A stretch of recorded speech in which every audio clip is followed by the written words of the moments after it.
이르되 선생님이여 보소서 이 돌들이 어떠하며 이 건물들이 어떠하니까. 예수께서 이르시되 내가 이 큰 건물들을 보느냐. 돌 하나도 돌 위에 남지 않고 다 무너뜨려지리라 하시니라.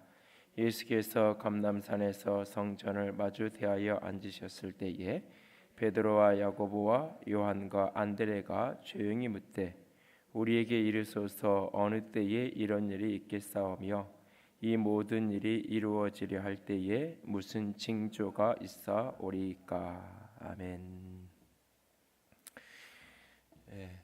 어제 그제 계속 이집트에 있는 신대원 동기 선교사랑 계속 이제 통화를 하면서 이런저런 이야기를 조금 나누는데요. 내년 초에 이스라엘 여행을 좀 계획하면서 어디랑 연결을 해서 어떻게 하면 좋을까 하다가 오랫동안 요르단에서 사역을 하다가 이제 선교사라는 게 너무 이렇게 드러나서 이제 요르단에서 이제 추방이 돼서 입국 불허가 돼서 지금은 이제 이집트에 있으면서 이제 선교를 하는 친구가 이제 생각이 나서 연락을 하고 이런저런 이제 좀 이렇게 지혜도 구하고 이야기도 나누고, 그래서 이제 일정이 가능하면 이제 이스라엘로 좀 넘어와서 가이드를 좀 해줬으면 좋겠다고 이런저런 이야기를 나누는데요. 그러면서 일정이나 이런 걸 좀 이렇게 짜다 보니까 자꾸 사람이 이렇게 조금씩 욕심이 자꾸 생기는 것 같아요. 그래서 이렇게 비행기를 이렇게 보통은 이렇게 환승해서 안 그래도 가는데 12시간, 직항을 가서 12시간 가는데 올 땐 10시간, 이게 돌아서 가면 가고 오는 데만 한 10일 남짓 가야 될 건데 왔다 갔다 하는 데만 3일 이상, 4일 정도 환승을 해서 경유해서 가면 이제 중간에 비는 시간들이 너무 많으니까 그래서 어떻게든 바로 가는 걸로 해서 이제 조금 이렇게 만들어 보고, 이왕 갔는데 그래도 이렇게 적어도 한 200만 원, 300만 원 정도 될 것 같은데 그래도 좀 편한 데서 자야지. 그런 숙소도 조금은 좋은 데를 이렇게 했으면 좋겠고, 그러다 보니까 이제 자꾸 이제 돈을 올라가고 이걸 좀 빼야 되겠다. 뭐 이런저런 이제 궁리를 앉아서 하면서 이제 통화도 하면서 여러 가지 생각을 좀 하고 있는 중인데요. 그래서 나는 그 내년 2월이라 천천히 해도 되는 줄 알았더니 몇 군데 전화했더니 목사님, 이스라엘은 1월, 2월이 최성수기고 비행기표 값도 제일 이스라엘은 비싼 기간이에요 그러더라고요. 가만히 생각해 보니까 우리도 3월이나 4월쯤 가면 비행기표 값이 굉장히 싸지거든요. 근데 그때는 갈 사람이 더 없을 것 같아서 애들 뭐 여러 가지 문제가 있고 그래서 이제 준비를 하면서 여러 가지 생각을 합니다. 기회가 되면 꼭 같이 이렇게 일정을 내셔서 가셨으면 좋겠고, 그래서 이런저런 책을 뒤지다 보니까 누가 그렇게 써놨더라고요. 여행은 돈의 문제가 아니라 용기가 있으면 간다고 그렇게 써놨던데, 한번 이렇게 마음 준비를 좀 하셨으면 좋겠고요. 뭐 이제 조만간 한두 달 안에 광고가 좀 나가게 될 것 같고요. 오늘 예수님이 이제 성전에 계시다가 성전에서 나오죠. 성전에서 나오니까 그 성전을 보면서 한 사람이, 제자 중 한 사람이 물어요. 선생님, 이 성전을 보십시오. 이 돌들이 어떠하며 이 건물들이 어떠하나이까라고 물어요. 그랬더니 한 사람이 하는 말이, 이 건물, 예수님이 이 건물을 보느냐, 이 건물이 돌 하나도 돌 위에 남지 않고 다 무너질 것이다. 돌 위에 돌 하나도 남지 않고 다 무너질 거다 이야기를 해요. 그리고는 이제 제자들하고 예수님이 같이 감람산, 그러니까 이스라엘은 예루살렘에 이렇게 두 산이 이렇게 마주보고 있는데 이쪽 산이 시온산 또는 성전산, 성전이 있는 산, 이 맞은편이 이제 감람산. 근데 이 가운데 계곡이 이제 기드론 골짜기를 마주 이렇게 보고 있어요. 예수님이 이쪽 성전이 있는 이 곳에 있다가 맞은편에 와서 산 맞은편에서 이제 성전을 바라보고 있는 거죠. 그렇게 보면서 마주 앉아서 이렇게 앉아 있으니까 베드로와 야고보와 요한과 안드레, 예수님하고 제일 가까이서 늘 있었던 제자들이 예수님께 조용히 묻는 거예요. 어느 때에 이런 일이 있겠습니까? 이 모든 일이 이루어지려고 하면 무슨 징조가 어떤 징조가 있겠습니까? 라고 예수님께 제자들이 묻게 되죠. 사실 당시에 있었던 성전은 이제 제2성전이라고 일컬어지는데 수룹바벨에 의해서 이스라엘 백성들이 바벨론 포로에 돌아와서 솔로몬의 성전이 다 무너진 그곳에 다시 성전을 재건해서 건축을 하게 되죠. 근데 이제 에스라서회를 보면 그 재건된 성전의 기초석을 이렇게 놓을 때 수많은 백성들이 눈물을 흘면서 이렇게 울어요. 그 젊은 세대들은 굉장히 좋아하는데 나이 든 어르신들은 다 슬퍼서 우는 모습이 나타나요. 왜 그러냐면 그 이스라엘 지역은 사실 다 이제 돌로 건물을 짓는 구조예요. 그래서 예수님의 아버지 요셉을 목수라고 이야기하는데 그런데 우리 정서로 번역을 한 거고 사실 그 원문을 정확히 번역하면 건축쟁이, 건축가. 뭐 요즘에 이제 건축가 그러면 이제 뭐 설계가 이런 분들이 너무 크게 생각하니까 그냥 집 짓는 사람 그런 의미예요. 근데 우리나라도 100년 전 뭐 불과 한 3, 40년 전만 해도 이게 건물을 지으려면 제일 중요한 게 목수예요. 목수가 와서 어떻게 하는지를 이렇게 가이드를 해줘야 주로 목조 건물을 많이 하고 그러니까 이제 건물이 시작이 되는 거죠. 그래서 건축을 하는데 제일 중요한 키 역할을 하는 사람이 목수였기 때문에 이제 중국의 영향을 넘어서 이렇게 복음이 들어오면서 이제 다 이제 목수로 번역을 해놨죠. 그래서 그걸 근거로 해서 이제 예수님께 사진도 어린 시절 사진도 이렇게 요셉이 대패지라고 예수님이 그 밑에서 이렇게 놀고 있고 뭐 이런 식의 그림이 있는데 사실은 이스라엘을 가보면 나사렛이고 이런데 나무로 만든 집보다는 다 이렇게 돌로 만든 그래서 이제 우리 최근에도 이스라엘에서 대리석이 수입되죠.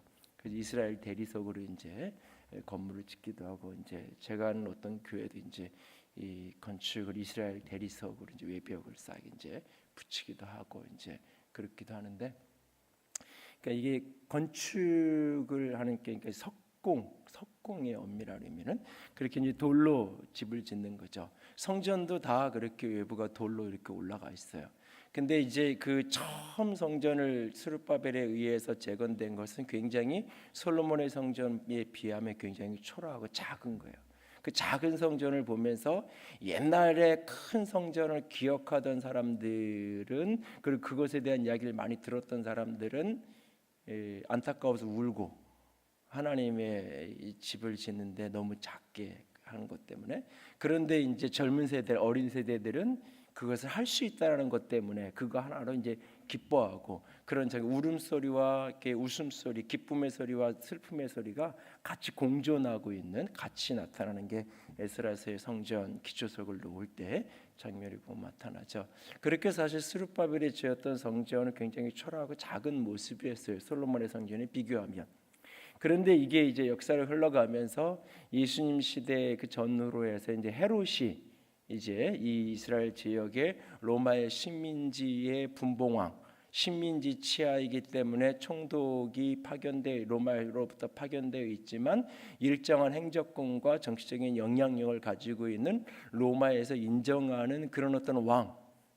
우리나라에도 일제시대 초기에는 총독이 와 있지만 고종, 뭐 순종 이렇게 황제 왕이 있잖아요. 대한제국 때 마치 그런 형태의 모습. 그런데 헤롯은 전통적인 다윗의 가문이 아니에요. 그러다 보니까는 유대인들의 지지를 받아야만 백성들의 여론의 지지를 받아야만 로마에서 계속 헤롯의 왕권을 인정해 주는 거예요. 백성들이 지지를 안 하고 자꾸 그러면은 얼마든지 다른 사람을 왕의 자리에 로마로서 세울 수도 있죠. 그래서 헤롯이 유대인들의 지지를 받기 위한 방편으로 이 성전, 유대인들의 가장 중요한 건 성전이었으니까 성전을 계속해서 확장을 해 가기 시작을 해요. 그래서 40여 년 동안 그 수르바벨 성전을 계속해서 확장을 해가지고 엄청난 규모의 큰 거대한 그 성전을 건축을 해놓죠. 그러니까 원래 솔로몬의 성전에 나와 있는 그 설계도보다 더 거대한 그런 성전을 건축해 놔요. 그리고는 이제 그것을 바라보면서 이 건물 어떠냐고, 너무너무나 거대하고 멋있지 않냐고 사실 그런 이야기를 하는 거죠. 근데 예수님이 이게 돌 위에 돌 하나도 남지 않고 다 이게 무너질 것이다 라고 이야기하니까 도대체 언제 그 일이 있을 거고, 그 일이 있을 징조, 그 일이 있기 전에 어떤 예비적인 징조가 있겠습니까? 라고 묻는 거죠. 지금도 이제 여러분들이 이스라엘이나 이런 사진들을 보면 통곡의 벽이라고 이렇게 나와 있는 사진들이 있어요. 유대인들이 야마카라는 모자를 이렇게 쓰고 거기에 서서 이렇게 기도하고 그런 장면들. 유대인들이 이제 성인식을 하고 이럴 때는 반드시 성인식, 결혼식 그럴 때 반드시 그 앞에 이렇게 행진하듯이 지나가기도 하고 그러는데, 그 통곡의 벽이라고 말할 때 벽이라고 표현하니까는 성전이 있었는데 성전이 다 무너지긴 했지만 한쪽 벽이, 이 네 벽 중에 한쪽 벽이 그대로 남아 있는 거구나라고 이제 오해를 하는데, 통곡의 벽 이렇게 이름이 붙어 있으니까 사실은 그것은 통곡의 벽이 아니라 예루살렘 성전의 축대예요. 축대. 그러니까 예루살렘이 산에 있는, 산 위에 있는, 이스라엘은 대부분 중요한 도시들이 다 산 위에 있는데 그 산 위에 이렇게 도시에 있으니 거기에 건물을 크게 지으려니까 위에 높은 데는 좀 깎아 내려야 되고 이쪽 낮은 데를 좀 쌓아 올려야 되고, 그 축대를 쌓아서 거기에 이렇게 건물을 지어놓은 거예요. 그 위에 있는 성전은 AD 70년 디도 장군이 정복하면서 완전히 다 쓸어버리고, 특별히 돌 위에 돌 하나 남지 않고, 왜 그 벽과 벽 사이를 다 금으로, 우리 그냥 뭐 쉽게 이해하면 우리 벽돌 이렇게 블록 쌓아놓고 그 사이를 시멘트를 이렇게 이 마감을, 그 틈을 메꾼 것처럼 그걸 다 금 도금으로 해서 금으로 이렇게 덮어놔가지고 그걸 다 뜯어내느라고 돌 위에 돌 하나가 남지 않고 완전히 다 위에 건물은 다 무너져 있죠. 지금 남아 있는 것은 그 밑에 있었던 축대. 그리고 이제 그 축대 중에 지금 이제 통곡의 벽으로 알려진 그 지역이 유대인들이 들어갈 수 있는 지역이에요. 그 반대 지역은 이제 이슬람이, 모슬렘이 이제 통치하고 있는 그런 지역이어서 유대인들이 유일하게 접근이 가능한, 그래서 거기가 이제 솔로몬의 성전이 있었던 그 자리에 지금은 이제 모스크가 서 있고, 근데 그 자리에 가장 가까이, 그러니까 구약 성경 시대에는 꼭 예루살렘을 가야 되고 그 성전이 있는 곳을 향해서 예배하고 그곳을 찾아가야 된다고 이해했기 때문에 그들은 그 장소가 가장 중요한 장소고, 문자적으로 그 장소에 하나님이 임재하실 거라고, 특별히 재림 때에도 그곳으로 재림하실 거라고 이제 이해하고 있고, 그래서 가장 가까이 근접한 그 이제 축대 한쪽 벽에 서서 지금도 기도하고 그렇게 하고 있는 건데, 그 모든 것이 이렇게 무너지죠. 그러니까 제자들이 1차적으로 물은 것은 이 건물에 대한 이야기를 했고, 예수님은 이 건물에 대한 게 돌 위에 돌 하나도 남지 않고 다 무너질 거라고 얘기했어요. 그리고 제자들이 다시 물어요. 그럼 그게 언제 있을 겁니까? 그때 무슨 징조가 있을 겁니다. 이렇게 물어요. 이때 예수님이 이것에 대한 답을 하는데, 언제 있을 건지 그리고 징조가 무엇인지 이거에 대한 답을 하는데 예수님이 이중적인 답을 해요. 그 솔로몬 성전 자체가 무너지는 일에 대한 답만 하는 게 아니라 성전된 자기 자신에 대한 이야기를, 자기 자신의 재림에 대한 이야기를 예수님이 여기서 같이 이것을 뒤섞어서 하기 시작을 해요. 예수님의 답변 속에서. 그래서 이제 5절 이하에 나오는 이 13장 전체에 나오는 스토리는 단순하게 예루살렘 성전이 무너지는 이야기를 말하는 것이 아니라 이것은 예수님의 재림에 대한 예언, 재림에 대한 징조. 그래서 어느 때에 이런 일이 일어날 것입니까? 무슨 징조로 그것을 알 수 있습니까? 이 질문은 바꿔서 얘기하면 예수님은 재림을 언제 하실 겁니까? 예수님이 재림하실 것을 어떤 징조를 보면서 예수님의 재림이 임박했습니까? 라는 것을 알 수 있습니까? 라고 지금 묻는 걸로 해석을 하는 거예요. 이게 이제 마치 이 구약의 많은 예언서에 나오는 예언이 이렇게 펼쳐지는 그 이제 독특한 방법인데, 여러분들이 멀리서 이렇게 산을 보면 여기서 이제 저쪽 관악산 쪽에 천문대 관악산 기상청이 있는 쪽 이게 쭉 보면 여기서 이렇게 보면 그냥 그 하늘하고 맞닿아 오는 같이 날이 이제 깨끗한 날 이렇게 맞닿아 있는 그 능선만 이렇게 보이잖아요. 그래서 그냥 관악산 하면 이렇게 있고 저 위쪽에 뭐 기상천 이렇게 관측소 있고 그냥 이렇게 그려요. 근데 막상 그것을 가까이 가서 관악산을 올라가려고 그러면 그냥 쭉 계속 위로만 올라가면 되는 게 아니죠. 올라갔다가 내려갔다가 올라갔다 내려갔다 이렇게 하잖아요. 그러니까 아무리 작은 산이라도 멀리서 오면 그냥 쭉 그냥 저 길 따라 쭉 능선을 따라 올라가면 되겠다 싶은데 막상 가보면 오르막 내리막을 거치면서 이렇게 가야 돼요.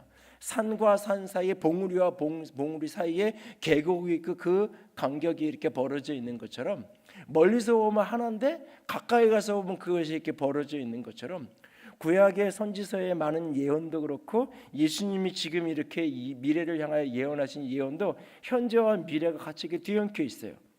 예수님이 대략 이 이야기를 AD 30년 전후에 했다면 AD 70년, 40년 후에 일어날 예루살렘 성전이 무너지는 이야기를 예수님이 하고 계세요. 그러나 동시에 예수님은 훨씬 더 뒤에 있을 예수님의 재림에 대한 이야기를 하고 있어요. 이 두 이야기가 마치 여기서 보면 산이 하나인 것처럼 한 이야기인 것처럼 보이는데 이게 두 이야기로 나누어져 있는 거예요. 요한계시록이 해석하기 힘든 가장 중요한 이유 중에 하나는 뭐냐면 요한계시록이 단지 미래만을 이야기하는 게 아니기 때문에 그래요. 요한계시록이 미래의 종말에 대한 이야기를 하는 것 같지만 동시에 그것은 그 시대에 대한 이야기를 하고 있는 거예요. 그런데 우리는 2000년 전에 그 시대의 역사에 대해서도 충분히 다 알지 못해요. 안다고 해도 2000년 전 역사의 자료이기 때문에 글과 여러 가지 이렇게 유적들을 통해서 사실 추론해서 알 뿐이에요. 아는 것 안다고 말하자면 굉장히 미미해요. 그리고 미래에 있을 온 세계의 종말에 대한 이야기는 우리가 가보지 않은 거예요. 그것도 그것을 기술하고 표현된 기법과 사용되는 언어들이 다 2000년 전에 그런 세계관과 가치를 가진 사람들의 이해할 수 있는 표현으로 써놓은 거예요.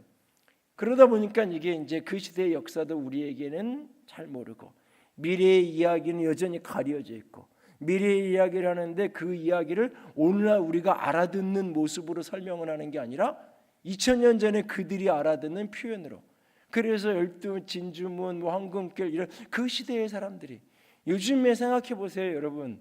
여기 광명동굴을 저는 이렇게 제대로 정비하고는 안 가보고 과학 광산일 때만 가봤는데 이 동네 살면서도 안 가봤는데 저기 광명동굴을 해놓고 언젠가 어떤 분이 갔다 오더니 그러더라고요. 이게 완전히 중국 사람들 좋아하는 그 그물은 막 이렇게 해가지고 이게 좀 오히려 이렇게 옛날 그냥 좀 그렇지 않을 때가 훨씬 더 좋아. 그 전에도 가보고 이렇게 나중에도 가보고 그런 분들 중에는 그 전에 훨씬 더 진짜 동굴 같고 좀 이렇게 나았는데 이게 별로 안 좋은 것 같다고 뭐 이런 이야기도 뭐 하시던데 그러니까 그물을 막 이렇게 쌓아놓은 길 옛날 같으면 그게 좋다고 얘기했는지 모르지만 요즘에 이 교회를 건축하고 이게 로비를 다 황금으로 바닥에 뭐 황금은 아니도 황금색 페인트를 쫙 칠하고 여기도 이렇게 도르 같은 거 이렇게 타일 같은 거를 황금으로 쫙 이렇게 느낌을 해놨다 그러면 참 교회 이렇게 멋있게 해놨다. 그럴 사람도 있겠지만 이게 이렇게 촌스럽게 이걸로 요즘 누가 이런 걸로 이렇게 한다고 그럴 수도 있는 거예요, 사실은. 그러니까 느낌이 그 시대의 세계관을 가진 사람들에게 설명을 한 거기 때문에 오늘의 우리에게는 또 다른 문제를 사실 다가와요. 그래서 해석이 이렇게 복잡하고 힘든 게 바로 그래서 그런 거예요. 그래서 부분을 해석하기보다는 전체적인 느낌, 전체적인 분위기, 전체적인 이미지를 보면서 그 속에서 내가 깨달을 것, 우리가 들어야 될 걸 듣는 게 중요하다라고 자꾸 얘기하는 거예요. 계시록 같은 경우도 한 단어 한 표현, 녹보석이 뭐고 홍보석이 뭐고 이걸 자꾸 캐는 거는 굉장히 위험할 수밖에 없고 사실은 모호할 수밖에 없어요. 오늘 이 마가복음 13장의 이야기도 마찬가지예요. 예수님이 지금 40년 후에 있을 예루살렘이 완전히 로마의 식민지 정도로 끝나서 완전히 초토화돼가지고 그 예루살렘 성전이 돌 위에 하나 남지 않고 완전히 사라지는 그런 그 이후 2000년 동안 이 유대인들이 그 땅을 잃어버리고 2000년 동안 완전히 유리방황하는 걸 살다가 1945년 48년에 이 유대인들이 지금의 예루살렘은 다시 이스라엘 땅으로 다시 돌아가서 살게 되잖아요. 그러니까는 그 역사에 시작해서 완전히 사라지는 그 역사, 그리고 예수님의 재림에 대한, 인자가 다시 오시는 재림에 대한 이야기가, 이 두 이야기가 지금 같이 이렇게 얽혀 있어요. 얽혀 있어서 본문을 해석하는 게 좀 어려운 부분이 있는데, 구체적인 한 부분들은 조금 옆으로 놓고, 그리고 2000년에 있었던 AD 70년의 그 역사적인 사건도 조금 옆으로 놓고, 오늘 본문을 보면서 우리가 예수님은 언제 오실 거고 그때 무슨 징조가 있겠냐라고 묻는 이 물음에 대해서 예수님이 하셨던 답변, 그날을 기다리고 그날을 사모하는 우리는 어떻게 삶을 살아야 되는가 하는 관점에서 오늘 본문의 이야기를 조금 더 볼 수 있게 원합니다. 예수님은 그때의 문제에 대해서는 아주 단순하면서 분명한 이야기를 예수님이 이미 해주셨어요. 32절에 13장 32절에 그 날과 그 때는 아무도 모르나니 하늘에 있는 천사들도 아들도 모르고 아버지만 아시니라. 그 날과 그 때는 아무도 모른다. 그 날과 그 때는 아무도 모른다. 그 날과 그 때는 모른다고 했으니까 그 해는 알 수 있다. 그 해는 알 수 있다. 천사도 모르고 아들도 모르는데 아버지만 안다. 그런데 그러니까 아버지가 특별히 가르쳐주면 알 수 있다. 그래서 그 해가 언제냐? 구약의 다니엘서랑 에스겔서랑 요한계시록 이런 것들을 자기 나름대로 짜맞추기를 해서 계산을 해보니까 이게 1992년이 되더라. 그리고 그 날이 언젠지는 근데 모르는데 하나님이 특별히 사랑하는 어떤 사람에게 아버지가 비밀을 계시하고 비밀을 알려준 어떤 비밀스러운 선지자들이 있대더라. 그 6살짜리 어떤 아이가 하나님을 만났는데 하나님이 그렇게 알려주셨대. 어떤 분이 그렇게 알려주셨대? 라고 하는, 하나님이 비밀스럽게 가르쳐주면 안 되더라.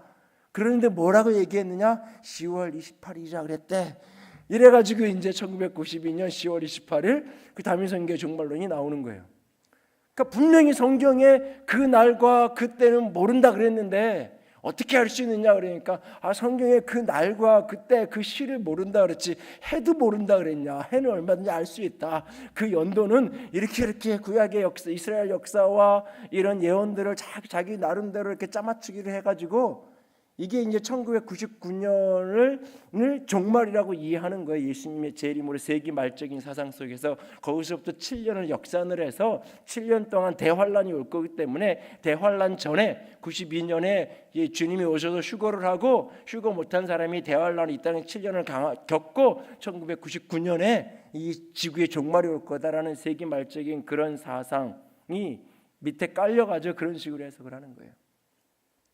그런데 그 논리에서 우리가 비슷하게 똑같이 또 속을 수 있어요. 어떤 사람이 그렇게 얘기하면 그 날과 그 시 그때를 모른다 그래서 성경이 이렇게 얘기했으니까 해는 알 수 있는 거 아니냐? 천사도 모르고 아들도 모르는데 아버지만 안다 그랬으니까 아는 아버지가 비밀스럽게 계시해주고 환상과 비전으로 알려주면 알 수 있는 거 아니냐? 성경을 곡해하는 거죠. 예수님이 이 말을 한 이 핵심은 뭐냐? 모른다. 아무도 모른다는 얘기를 하고 싶은 거잖아요. 하나님이 당신이 앉으나 서나 하나님이 당신의 모습을 알고 계셔. 이랬더니 앉으나 서나 아신다고? 누워 있는 건 모르겠네. 이게 말장난이잖아요. 그러니까 성경 해석을 말장난하듯이 하는 거예요. 그런데 그걸 속는 거예요. 그런데 그거에 미혹이 돼서 그럴 수 있구나. 왜? 뭔가 거기에 이제 신비 체험에 대한 어떤 간증들이 몇 가지 가미되어지면서 이게 여러 가지 거짓된 데이터들, 여러 가지 거짓된 이 방송에 나오는 기사들 이런 것들을 이렇게 요즘 말로 얘기하면 가짜 뉴스죠.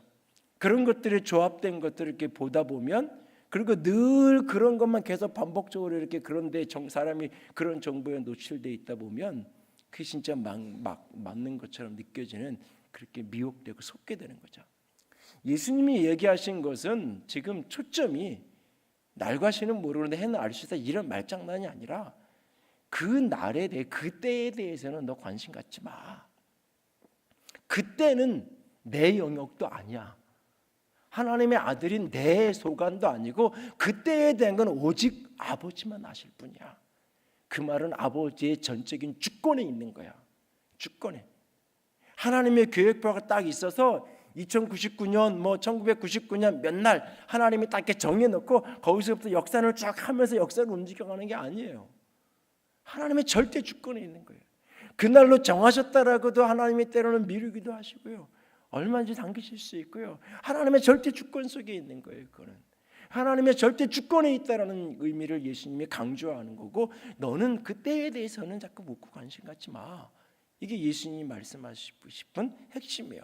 종말과 재림에 대해서 이 때와 날에 대해서 자꾸 이야기하는 공동체가 있다면 이미 그것은 예수님의 이 말씀의 의도를 곡해하고 오용하는 거예요. 그 날이 맞느냐 틀리냐 관계없이 이미 출발선이 잘못된 거예요.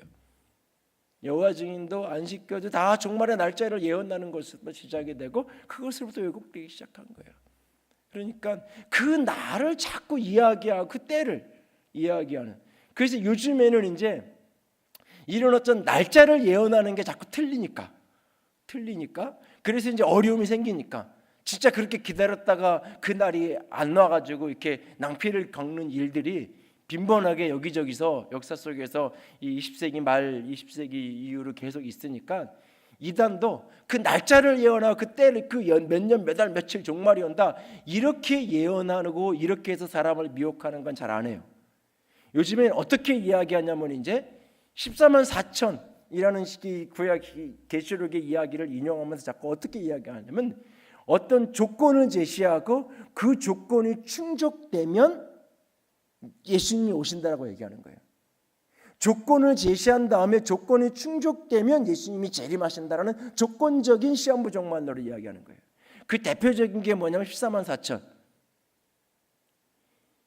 하나님의 보좌 앞에 시온산에 하나님의 백성들이 서 있는데 12지파에 각 지파에 해가지고 14만 4천 명이 거기에 이렇게 12,000명씩 해서 12지파 12,000명씩 해서 14만 4천 명이 거기에 이렇게 서서 하나님의 보좌에 찬양하고 있는 그 모습을 보면서 정말에 우리 이 세상에 우리를 하나님을 바로 믿는 14만 4천 명이 차면, 그래서 처음에는 바로 믿는이라고 표현하지도 않아요. 이단 적은 숫자로 시작하니까 우리가 14만 4천을 열심히 채우면, 신천지도 그랬던 거예요. 초기에는 14만 4천을 채우면, 그래서 거기에 우리식으로 교구 이걸 다 지파 이름을 전국에 다 권역을 나눠가지고 그 12지파의 이름을 따라서 이렇게 나눠놓고 그러잖아요.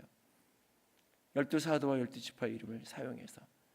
그런데 초기에는 그 얘기를 많이 하다가 자기들 교세가 14만 4천이 넘어버렸어. 요즘에는 그 얘기를 잘 안 해요. 그러면서 이제 질문하면 이렇게 얘기하죠. 우리 속에도 축종인이 있어.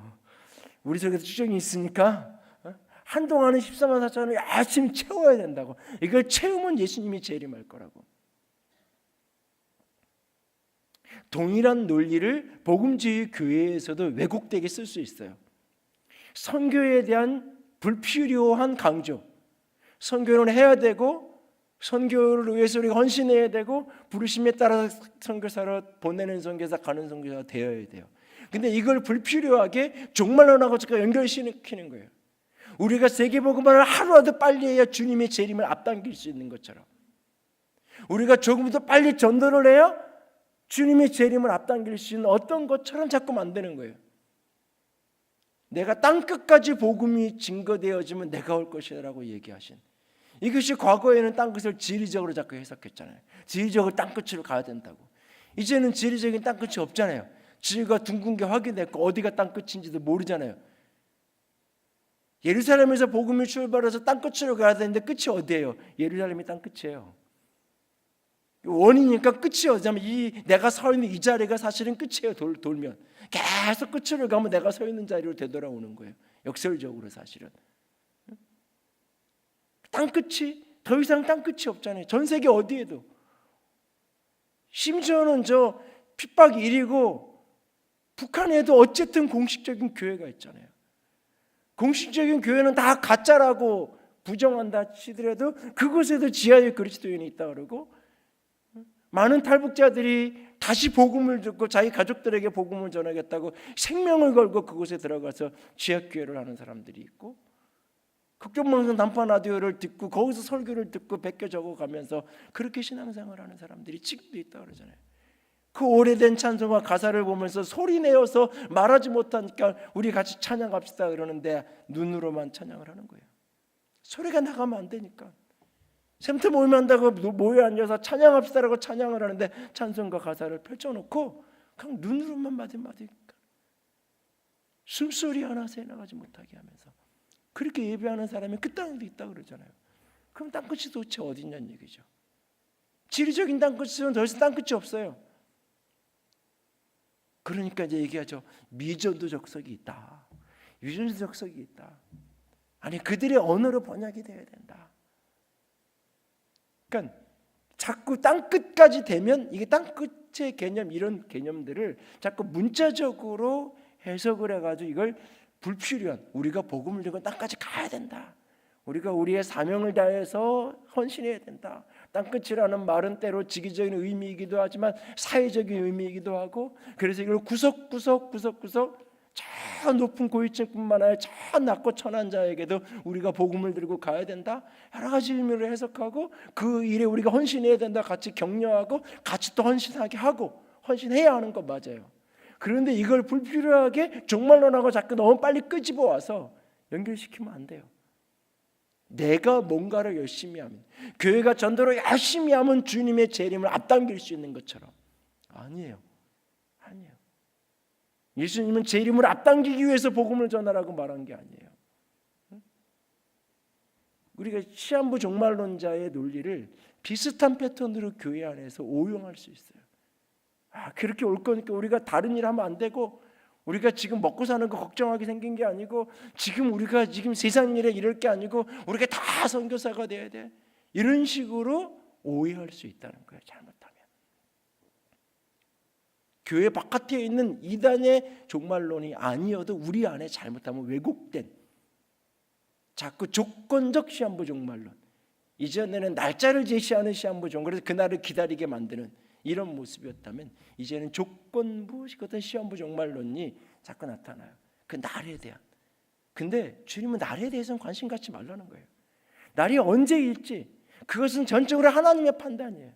어디가 땅끝인지 어디 만친지 그건 우리가 판단할 일이 우리 몫이 아닌 거예요. 하나님의 몫인 거예요. 하나님의 몫이. 이게 자꾸 우주과학이 이렇게 발달하다 보면 어떤 분은 이제 그렇게 해석하는 사람도 나올 거예요.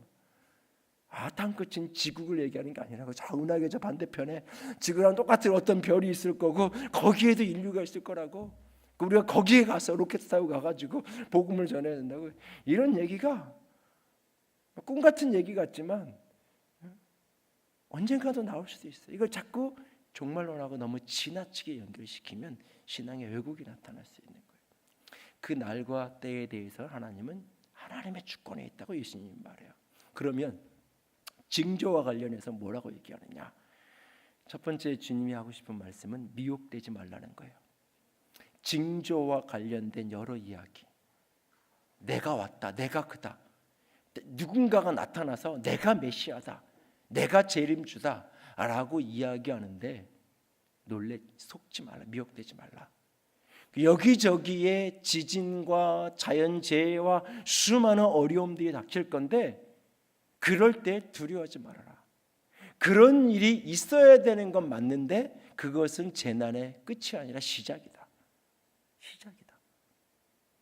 그러니까 전 세계적인 어떤 해일이 쓰나미 이런 일이 벌어지면 재림 주님 오실 다 됐다 막 이렇게 그런 마음이 이렇게 그런 걸 이용하고 불과 몇 년 전만 해도 태평양 연안에 미국의 태평양 연안에 있는 그 캘리포니아 쪽에 그 지진이 종말의 지진이 날 거니까 빨리 여기서 떠나야 된다고. 그래서 내가 아는 어떤 교회도 캘리포니아 교인들 전체가 캘리포니아에 있다가 이 애틀란타 쪽으로 교회가 이사를 교회들 다 데리고 그 교인들이 그래도 많지 않으니까 따라갔겠죠. 그래도 어떤 분은 안 따라가고 뭐 저런 소리가 있냐고 이렇게 그랬지만 그 중에 어떤 분들은 진짜 다 자기 가업을 정리해서 교회랑 같이 저 애틀란타 쪽으로. 왜? 캘리포니아 쪽은 지진이 올 거라고. 그 얘기를 들은 지가 제가 벌써 한 8, 9년 됐는데 아직까지 그쪽에 뭐 이렇게 여전히 살만하고 괜찮. 예? 이게 이제 어떤 지진이나 이런 자연재해를 지나치게 두려워하면서 공포심이 조장되어지면서 종말의 문제랑 자꾸 연결시키는. 근데 이것을 예수님은 재난의 시작일 뿐이라고 이야기하고 있어요. 그것은 끝이 아니라고 얘기했어요.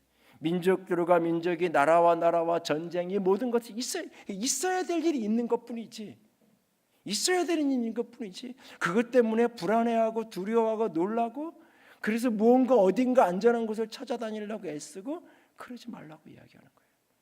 이게 말라고. 특별히 누군가 어떤 사람이 나타나서 어떤 기적과 초월적인 어떤 모습으로 자꾸 자신이 메시아인 것처럼 이야기할 때, 자신이 재림주라고 말할 때 속지 말라고, 미혹되지 말라고 우리에게 말하고 있어요. 그러면서 분명하게 우리에게 이야기하는 징조가 있는데 24절 보세요. 24절과 27절, 재림의 징조에 대해 성경에 가장 단순하고 명확하게 하는 본문이에요. 이 부분만 정확하게 알아도 무슨 징조를 얘기해도 안 속아요. 24절 27절, 그때 재림의 때 그 환난 후 해가 어두워지며 달이 빛을 내지 아니하며 별들이 하늘에서 떨어지며 하늘에 있는 권능들이 흔들리리니 그때의 인자가 구름을 타고 큰 영광, 권능과 영광으로 오는 것을 사람들이 보리라. 또 그때에 그가 천사들을 보내어 자기가 택하신 자들을 땅끝에서부터 하늘 끝까지 사방에서 모으리라. 그때의 환란이 지나간 후에, 그때의 마지막 때에 온 세계적인 달이 빛을 잃고 별이 하늘이 떨어지고 이 하늘의 권능이 흔들리는 우주적인 격변이 일어나면서 인자가, 예수님이 구름을 타고 큰 권능과 영광으로 오는 것을 너희가 보게 될 거다.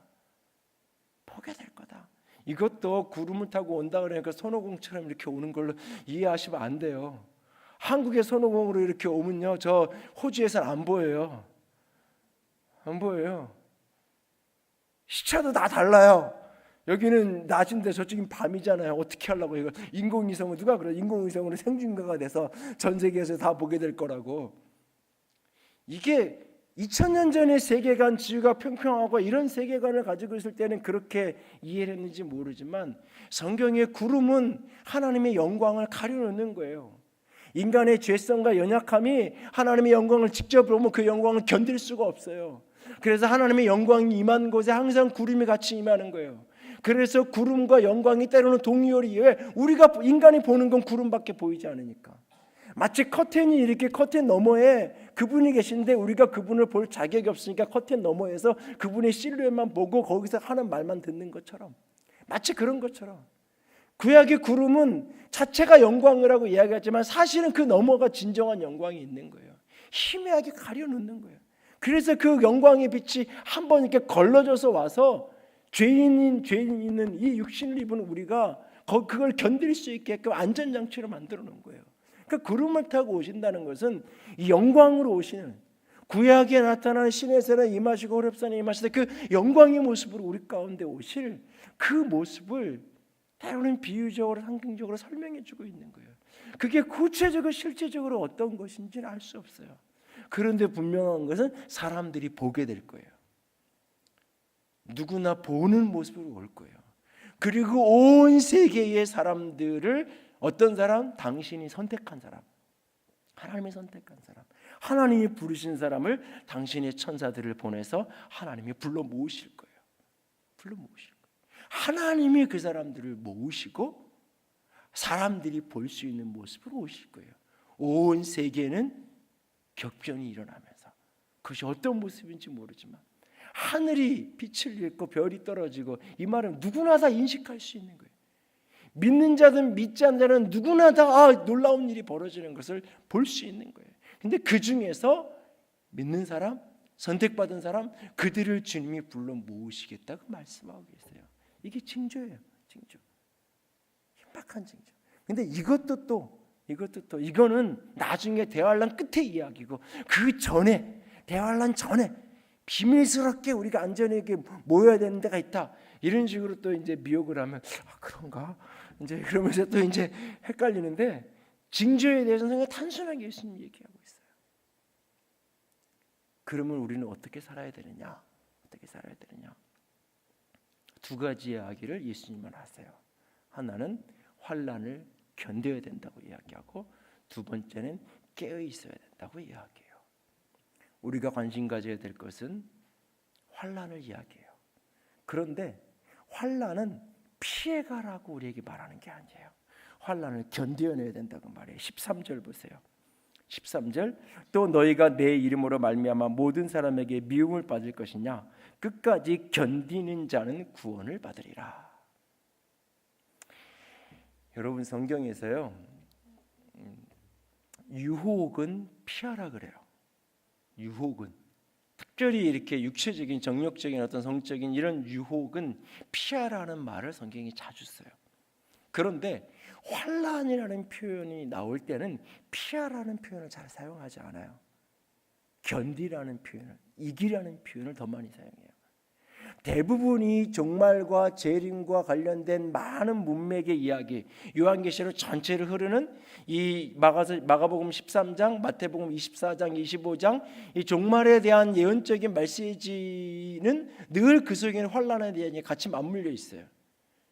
그런데 예수님은 우리에게 환난을 피할 수 있는 비밀은 어떤 길을 보장해 주지 않아요. 이 마지막 종말에 대한 이야기를 하면서. 이단은 그리스도인들이 이 환난에 대한 두려움에 이런 것들을 자꾸 자극하면서 환난을 피할 수 있는 어떤 비밀스러운 방법이 있다라고 자꾸 가르치는 거예요. 그래서 우리 교회에 오면 어떤 비밀스러운 방법을 가지고 우리 여기 같이 모여 있으면 어떤 것을 피할 수 있는 뭔가 은밀한 무엇인가 있는 것처럼 자꾸 이야기하는 거예요. 예수님 성경 오히려 그렇게 말하지 않는데, 이기는 자, 견디는 자, 특별히 요한계시록에 수없이 반복되는 표현이 이기는 자는, 견디는 자는, 이기는 자는, 견디는 자는, 무엇을? 환난을. 그에게 하나님의 영광이 면류관을 주고 상급을 주시고. 그러니까 환난의 문제 앞에서 그리스도인은 자꾸 피할 길을 찾는 게 아니라 이길 길을 찾아야 되고 견딜 길을 찾아야 돼요. 그리고 진짜 우리가 견디지 못할 것이고 이기지 못할 것이라면 피할 길은 내가 만드는 게 아니에요. 그분이 내는 거예요. 감당치 못할 시험당을 허락하지 아니하시고 우리가 그걸 감당할 수 없을 때는 피할 길을 내신다고 그랬어요. 누가? 그분이 내는 거예요. 피할 길은 내가 찾아다니는 게 아니에요. 그리스도인이 이 세상을 향한 살아가는 그리스도인의 기본적인 태도가 소극적이고 수동적에서 피할 길을 찾고 조금 더 안전한 길을 찾고 조금 더 편한 길을 찾는 게 그리스도인의 삶이 아니에요. 그리스도인의 삶은 환난을 당당하게 나는 맞닥뜨리겠다. 왜? 내 안에 그분이 계시고 환난을 이긴 자가 계시고 십자가를 앞둔 예수님이 요한복음 16장에 말하잖아요. 너희가 세상에서 환난을 당했지만 담대하라고. 왜? 내가 이겼다라고. 내가 이겼다라고. 그분이 내 안에 계시고 우리 가운데 계시잖아요. 그 환난을 당당하게 견뎌내는 사람이 영광의 자리에 서는 거예요. 그러니까 마지막 때를 사는 성도들에게 가장 중요한 첫 번째 태도는 어떠한 형태의 환난이 우리 앞에 서든지 그것에 대해서 두려움이 아니라 그것을 이겨나가는, 견디는 자에게 하나님이 상을 주신다는 사실을 믿고 주님의 영이, 주의 성령이 우리를 반드시 이기게 하시고 견뎌내게 하실 것을 믿고 우리가 그것을 맞닥뜨리는 거예요. 그럴 때 이겨지고 견뎌지고 승리케 되어지는 거예요. 환난을 두려워하고 피하고 숨을 길을 찾지 마십시오. 두 번째는 깨어있으라고 이야기해요. 깨어있으라는 이 말도 그리스도인들이 자꾸 오해하는 말이에요. 깨어있으라고 말하니까 새벽 기도하라고 이야기해요. 맞는 이야기예요. 새벽에 좀 나오세요. 새벽에 다 나오지 뭐 대부분 나오는 것 같은데 안 나오신 분들은 좀 깨서 나오고. 근데 깨어있으라는 얘기하니까 잠자지 말라는 이야기를 자꾸 오해해요. 깨어있으라는 이 이야기는 잠자지 말라는 이야기하는 것도 아니고 깨어있으라는 이 말은 엄밀하게 적용하면 기도하라는 이야기를 하는 것도 아니에요. 사실은 깨어있으라는 말의 핵심은 자기 사명에 충실하라는 거예요. 자기가 해야 될 일을 충실하게 하라는 거예요. 내가 해야 될 일, 내게 주어진 그 일, 마지막 종말의 날까지 내가 감당해야 될 그 일 최선을 다해서 하라는 거예요. 예수님이 이 뒤에 33절 이하에 그 날과 시는 아무도 모른다고 말씀하시면서 주의하고 깨어있으라고 말하면서 비유를 하나 들잖아요. 34절에 가령 사람이 집을 떠나 타국으로 갈 때 그 종에게 권한을 주어 각각 사물을 맡기며 문지기에 깨어있으라 명함과 같으니 그러므로 깨어있으라 집주인이 언제 올지 모른다. 여기에 깨어있으라는 말은 주인이 언제 오나, 내가 자고 있을 때 주인이 오면 혼날 테니까 24시간 360일 잠도 안 자고 계속 눈 뜨고 있어야지, 그 이야기가 아니죠. 주인이 권한도 주고 사명도 줬어요.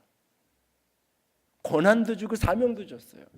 이걸 예수님은 마태복음은 조금 더 알기 쉬운 긴 비유로 풀어주잖아요. 달란트 이야기, 누가복음에서는 문화 이야기. 그에게 권한을 준 거예요. 그 달란트를 사용할 수 있는 권한, 그걸 가지고 장사하라고 맡겼어요. 마치 그런 것처럼 각자에게 주어진 사명이 있고 부르심이 있고 해야 될 일이 있어요.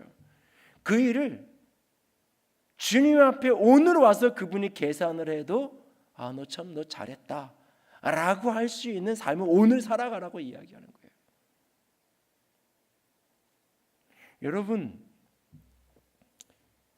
여러분이 천국에 가면 여러분이 교회 얼마나 열심히 기도 시간 참석했고 예배 몇 번 안 빠졌나 하나님이 계산해서 상 주실까요? 아니에요.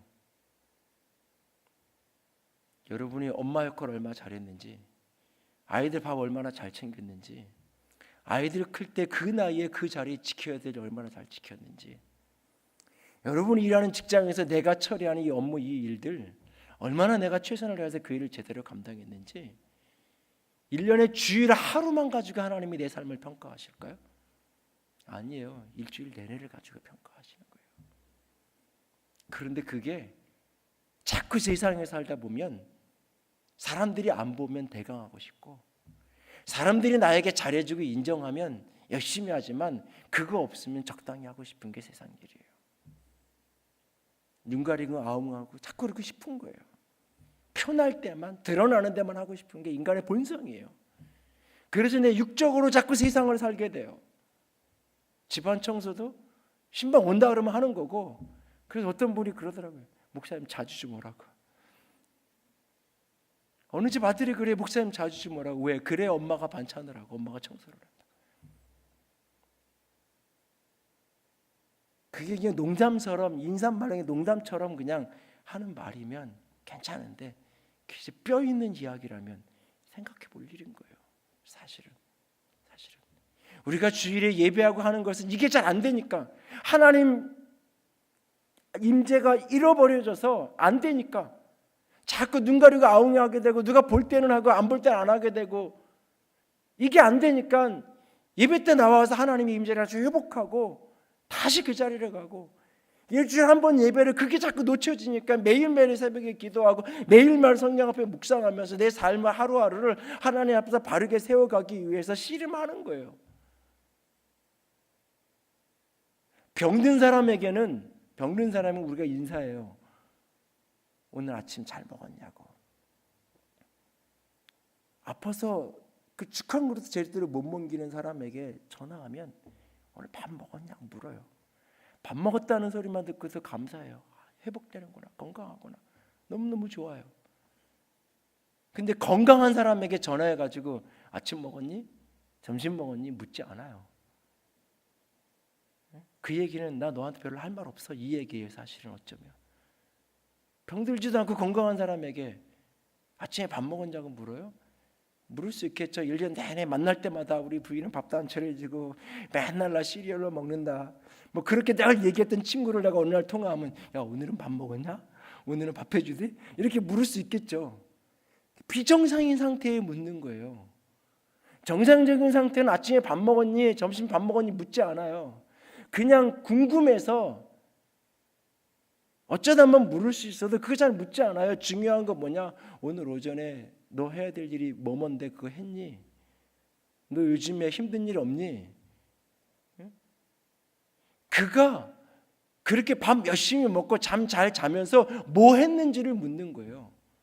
어떤 결과를 남겼고 어떤 일을 열심히 했는지 그거 묻는 거예요. 요즘 어떻게 지내니? 그러니까 아침, 점심, 저녁 밥 잘 먹고 잠 잘 자. 병들었던 사람이 병들어서 좀 건강해진 사람에게 요즘 뭐 했니? 그러면 그렇게 말하면 그래 이제 건강해졌구나 이렇게 되는 거죠. 하나님 앞에 갔더니 하나님 저 예배 열심히 드렸고요. 하루 3번씩 꼬박꼬박 기도했고요. 새벽기도 열심히 했어요. 그거는 병든 그리스도인에게 밥 잘 먹었니 하는 이야기랑 똑같은 거예요. 그 수준의 보고서를 내밀어야 된다면 하나님 밥 3끼 잘 먹고 살았어요. 이거 얘기 전부예요.